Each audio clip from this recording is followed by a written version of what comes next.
පංචායුධ ජාතක කතාව. යටගිය දවස බරණැස් නුවර බ්‍රහ්මදත්ත නම් රජ කෙනෙක් රාජ්‍ය කරන සමයේ අපමහා බෝධිසත්වයන් වහන්සේ එම රජතුමාගේ අගමේසියගේ කුසෙහි පිළිසිඳ ගත්තා. ඔහුට පංචායුධ කුමාරයා ලෙස නම් තැබුවා. වයසින් වැඩුණු කුමාරයා ශිල්ප ඉගෙනීම සඳහා තක්සලාවට ගියා. එහිදී ඉතා දක්ෂ ලෙස සියලු ශිල්ප හදාරා අවසන් කළ කුමාරයාට දිසාපාමොක් ආචාර්යතුමා ආයුධ 5ක් තෑගි දුන්නා. පංචායුධ කුමාරයා එම ආයුධ 5ත් රැගෙන නැවත බරණැස් නුවර බලා එන අතරමඟදී විශාල වනාන්තරයක් හමු වුණා. වනාන්තරයට ඇතුළු වන තැන සිටි මිනිසුන් කුමාරයාට අවවාද කළා. පින්වත් කුමාරය, ඔය කැලයට යන්න එපා. එහි සිලේශලෝම නම් භයානක යක්ෂයෙක් ඉන්නවා. ඔහු දකින මිනිසුන්ව අල්ලාගෙන කනවා.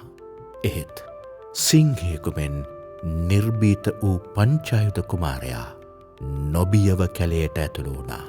වනාන්තරය මැදදි තල් කඳක් තරම් මුස රකුසු හිසක් ඇති බියකරු සිලේශලෝම යක්ෂයා කුමාරයා ඉදිරියට පැමිණියා. එම්බා යක්ෂය, මාළඟ විෂපෙව් ඊතල ඇත, මට ලං නොවෙනු යැයි කිව් කුමාරයා ඊතලවලින් යක්ෂයාට වෙත්තා. එහෙත් පුදුමයකි. ඒ සියලු ඊතල යක්ෂයාගේ ඇලෙන සුළු ලොම්වල ඇලී ගියා. ඉන්පසු කුමාරයා කඩුවෙන් කැසුවා. එය දැලුණා. හෙල්ලයෙන්ද යගදාවෙන්ද පහරදුන් අතර ඒ සියලු ආයුධ යක්ෂයාගේ ඇඟේ ඇලී ගියා. සියලු ආයුධ අහිමි වූ කුමාරයා මාගේ ආයුධ ඉවරුණාට මගේ ශක්තිය ඉවර නැතැයි සිතා දකුණු අතින් යක්ෂයාට ගැසුවා. එය දැලුණා. වම් අතින්ද දෙපයින්ද ගැසුවේය. ඒවා දැලුණා.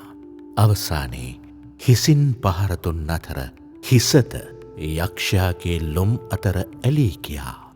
දැන් කුමාරයා තැන් 5කින් යක්ෂයාගේ ඇඟේ එල්ලී සිටී. මේ දුටු යක්ෂයා පුදුමයට පත්විය. මේ නම් පුදුම මිනිසෙක් මරණය පෙනිපෙනී බියක් සැකක් නැතිව ඉන්නවා. මෙවැනි පුරුෂයෙක් මම මීට පෙර දැක නැහැ.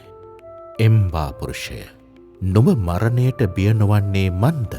යක්ෂයා ඇසුවා. එවිට පංචායුධ කුමාරයා මෙසේ කීවා. යක්ෂය ඉපදුණු සත්වයාට මරණය නියතයි. ඉතින් මම කුමට බියවෙම්ද? අනික මා ළඟ නුඹ නොදන්නා තවත් ආයුධයක් තිබෙනවා. ඒ තමයි මගේ කුස තුළ ඇති වජ්‍රායුධය. නුඹ මාව කෑවොත් එය නුඹේ බඩ පලාගෙන එළියට ඒවී. කුමාරයාගේ තැනට සුදුසු උපායශීලී කතාව නිසා බියටපත් වූ යක්ෂයා කුමාරයාව බිම තැබුවා. නිදහස් වූ බෝධිසත්වයන් වහන්සේ යක්ෂයාට හොඳ නරක කියාදී ඔහුව හොඳ මගට ගෙන වනාන්තරයේ ආරක්ෂකයා ලෙස පත් කළා. පංචායුධ කුමාරයා නැවත තම රට බලා ගොස් දැහැමින් රාජ්‍යය පාලනය කළා.